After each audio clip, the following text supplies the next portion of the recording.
নমস্কার বন্ধুরা, রান্নাঘর থেকে সবাইকে সাদর আমন্ত্রণ জানাই।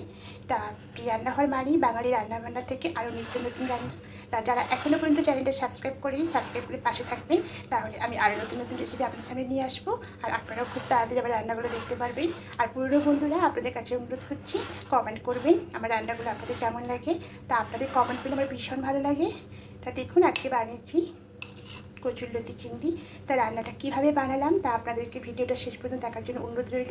তা চলুন ভিডিওটা দেখা যায় আমি কীভাবে রান্নাটা করলাম। কচুরলতি দেখুন, কচুরলতি বানানোর জন্য প্রথমেই আমি কচুরলতিগুলোকে একটু ভাপিয়ে নেব। এটা খুব ভালো করে ছাড়িয়ে নিয়েছি, নিয়ে ধুয়ে নিয়েছি। এদিকে কড়াই বসেছি, কড়াই জল দিয়েছি, জলে সামান্য লবণ দিয়ে দেবো, দিয়ে খুব ভালো করে মিশিয়ে নেব। এবার কচুরলতিগুলো দিয়ে দেবো।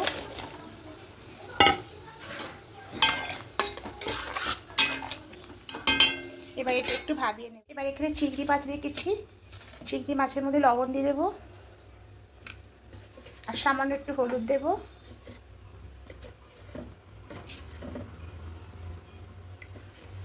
দিয়ে খুব ভালো করে মাখিয়ে নেব।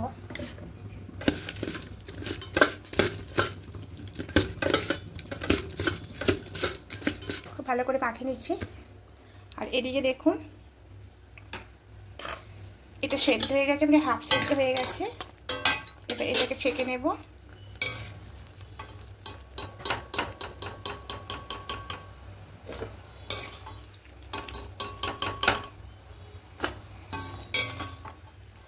সবগুলো এবার ছেঁকে নেব। এবার জলটা ফেলে কড়াইটা পরিষ্কার করে আস্তে করে বসিয়ে দিয়েছি। এবার এখানে সর্ষের তেল দেব।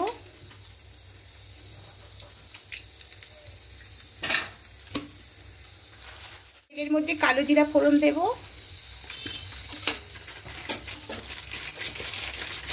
আর এখানে কাঁচা লঙ্কা, পাকা লঙ্কা আর একটা পেঁয়াজ কুচি করে রেখেছি, এবার এটাও দিয়ে দেব।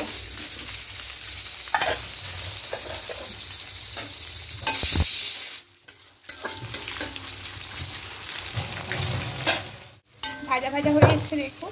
এবার এখানে চিংড়ি মাছগুলো দিয়ে দেবো।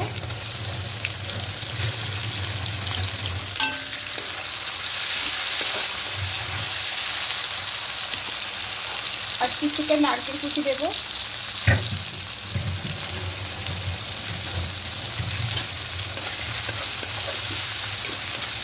হালকা করে চিংড়ি মাছগুলো ভেজে নেব। হালকা ভাজা মতো হয়ে এসছে দেখুন। এবার এখানে দিয়ে দেবো আদা রসুনের পেস্ট দেবো 1 চামচ। তো ভালো করে মিশিয়ে নেব। এবার একে একে গুঁড়ো মশলাগুলো দেব। এখানে দেবো জিরে গুঁড়ো দেবো 1/2 চামচ, সব 1/2 চামচ করে দেবো। ধনের গুঁড়ো দেবো 1/2 চামচ, হলুদ গুঁড়ো দেবো, লবণটা পরিমাণ মতো দেবো। যেহেতু ওখানে লবণ দিয়ে সেদ্ধ করা ছিল কচুরলতিগুলো, তার জন্য এখানে লবণটা একটু কম দেবো। এটা আপনারা পরিমাণ মতো করে দেবেন সব কিছু। খুব ভালো করে কষিয়ে নিয়েছি দেখুন। এবার এখানে কচুরলতিটা দিয়ে দেবো।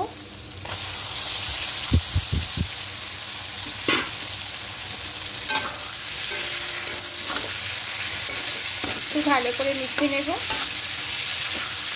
এবার এখানে নারকেল কোড়াটা দিয়ে দেবো।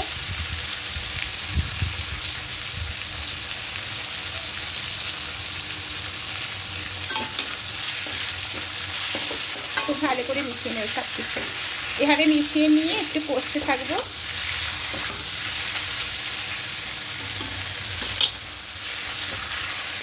এবার এখানে সামান্য একটু চিনি দেবো।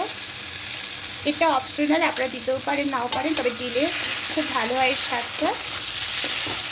চিনিটা দিয়ে খুব ভালো করে এভাবে কষতে থাকবো দেখুন।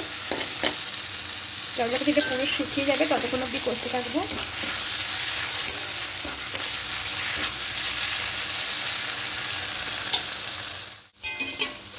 দেখুন একদম কচুরলতিটা রেডি হয়ে গেছে। এবার গ্যাসটা অফ করে এটা অন্য একটা পাত্রের মধ্যে ঢেলে নেব। তাই বন্ধুরা এইভাবে বানিয়ে দেখবেন, খেতে খুব ভালো লাগবে। আর কচুরলতি খেতে সত্যি খুব ভালো লাগে। আর যদি ভালো লাগে বন্ধুরা অবশ্যই কমেন্টে জানাবেন। আর নতুন বন্ধুরা দেখছেন সাবস্ক্রাইব করে পাশে থাকবেন। আমি আরও নতুন নতুন রেসিপি নিয়ে আসবো। আর যারা ফেসবুক ইনস্টাগ্রাম থেকে দেখছেন অবশ্যই ফলো করে দেবেন। তা আজকের মতো এখানে, আবার নেক্সট দিন অন্য একটা নতুন ভিডিও নিয়ে চলে আসবো।